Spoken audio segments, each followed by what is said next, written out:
ಇಂಥದ್ದೊಂದು ವಿಡಿಯೋ ಮಾಡ್ತೀನಿ ಅಂತ ನಾನು ಯಾವತ್ತೂ ಅನ್ಕೊಂಡಿರ್ಲಿಲ್ಲ. ಗೊತ್ತಿಲ್ಲ ಏನ್ ಆಗ್ತಾ ಇದೆ ದೇಶದಲ್ಲಿ. ಈ ಅರಾಜಕತೆ, ಎಷ್ಟು ಕೆಟ್ಟವರಲ್ವಾ ನಾವು ಮೇಷ್ಟ್ರುಗಳು ಅನ್ಸುತ್ತೆ. ತಪ್ಪು ಹೇಳ್ಕೊಡ್ತೀವಿ ಪಾಠನ ಸ್ಕೂಲಲ್ಲಿ. ಪ್ರಜಾಪ್ರಭುತ್ವ, ಕ್ವಶನ್ ಮಾಡ್ಬೋದು, ನಮ್ಗೆ ಬೇಕಾಗಿರೋ ಹಕ್ಕುಗಳನ್ನ ಪಡ್ಕೋಬಹುದು ಅಂತ. ನಿಜವಾಗ್ಲೂ ದೇಶ ಹಂಗ್ ನಡೀತಿದ್ಯಾ? ಖಂಡಿತ ಇಲ್ಲ. ಯಕಶ್ಚಿತ್ ಒಂದು ಪದವಿ, ಒಂದು ಪೋಸ್ಟಿಗೋಸ್ಕರ ಒಂದು 10 ಮಕ್ಕಳನ್ನ ಕೊಂದು ಅವ್ರ ರಕ್ತದ ಮೇಲೆ ಸಾಮ್ರಾಜ್ಯ ಕಟ್ಟುವಷ್ಟು ವರ್ಸ್ಟ್ ಸ್ಟೇಟ್ ಅಲ್ಲಿ ಇದಾರ ನಮ್ಮ ಮಂತ್ರಿಗಳು ಅಂತ ಹೇಳಿ. ತಪ್ಪು ನಮ್ದೆ.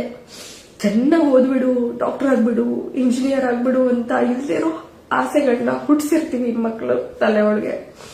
ನೀವು ನಂಬ್ತಿರೋ ಬಿಡ್ತಿರೋ, ವರ್ಷ ಪೂರ್ತಿ ನಾವು ನೋಡ್ತೀವಲ್ಲ ಮಕ್ಕಳಿಗೆ. ಇದೊಂದು ವರ್ಷ ಟರ್ನಿಂಗ್ ಪಾಯಿಂಟ್. SLC ಚೆನ್ನಾಗಿ ಸ್ಕೋರ್ ಮಾಡ್ಬಿಡು, PUC ಚೆನ್ನಾಗಿ ಸ್ಕೋರ್ ಮಾಡ್ಬಿಡು ಅಂತ ಹೇಳಿ ಊಟ ತಿನ್ನಲ್ಲ, ನಿದ್ದೆ ಮಾಡಲ್ಲ, ಸರಿಯಾಗಿ ಆರೋಗ್ಯ ನೋಡ್ಕೊಳ್ಳಲ್ಲ. ಜಸ್ಟ್ ಬಿಕಾಸ್ ಚೆನ್ನಾಗಿ ಸ್ಕೋರ್ ಮಾಡ್ಬೇಕು, ನಾನು ಒಂದು ಒಳ್ಳೆ ಮೆಡಿಕಲ್ ಸೀಟೋ ಇಂಜಿನಿಯರಿಂಗ್ ಸೀಟೋ ತಗೋಬೇಕು ಅಂತ ಹೇಳಿ. ಏನ್ ಆಫ್ಟರ್ ಆಲ್ ಕೇಳ್ತಾ ಇರೋದೇನ ಆದ್ರೂ ಏನು, ನೀವು ಮಾಡಿರೋ ಅನ್ಯಾಯಗಳಿಗೆ ಅಕೌಂಟಬಿಲಿಟಿ ತಗೊಳ್ಳಿ, ನೀವು ಮಾಡಿರೋ ಅನ್ಯಾಯಗಳಿಗೆ ಸರಿಯಾದ ಪರಿಹಾರ ಕೊಡಿ. ಎಷ್ಟು ಜನ ಸುಸೈಡ್ ಮಾಡ್ಕೊಂಡು ಸತ್ರು ಮಕ್ಕಳು. ವರ್ಷ ಪೂರ್ತಿ ಪಾಠ ಮಾಡಿರ್ತೀವಲ್ಲ, ನಮಗ್ ಗೊತ್ತು ಪ್ರತಿಯೊಂದು ಜೀವದ ಬೆಲೆ ಏನು ಅಂತ ಹೇಳಿ, ಅವ್ರ ಕನಸುಗಳೇನು, ಅವ್ರ ಆಸೆಗಳೇನು, ಏನೇನು ಆಸೆ ಕಟ್ಕೊಂಡಿರ್ತವೆ, ಎಷ್ಟು ಕಷ್ಟಪಟ್ಟಿರ್ತವೆ ವರ್ಷ ಪೂರ್ತಿ ಅಂತ ಹೇಳಿ.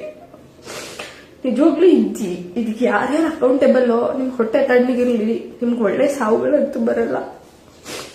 ಬಟ್ ಈ ತರ ಒಂದು ವಿದ್ಯಾರ್ಥಿಗಳ ಮೇಲೆ ನಾವು ಒಂದು ಏಟ್ ಹೊಡೆದ್ರು ತಪ್ಪಾಯ್ತು ಕಣೋ, ಸಾರಿ ಕಣೋ, ಏನೋ ಕೋಪದಲ್ಲಿ ಹೊಡೆದ್ಬಿಟ್ಟೆ ಅಂತ ಕೇಳ್ತೀವಿ. ಹೋಗಿ ನೀವು ಹಿಂಗೆ ಸಾಯಿ ಮಟ್ಟಕ್ಕೆ ಹೊಡಿಬೋದಾ, ರಕ್ತ ಬರೋ ಮಟ್ಟಕ್ಕೆ ಹೊಡಿಬೋದಾ ನಂಗೆ ಗೊತ್ತಿಲ್ಲ. ಅದನ್ನ ನೋಡ್ತಾ ಇರೋ ತಂದೆ ತಾಯಿಗಳ ಶಾಪ ನಿಮ್ಮನ್ನು ಬಿಡುತ್ತಾ ಗೊತ್ತಿಲ್ಲ. This is not done, this is not my country. No, definitely not.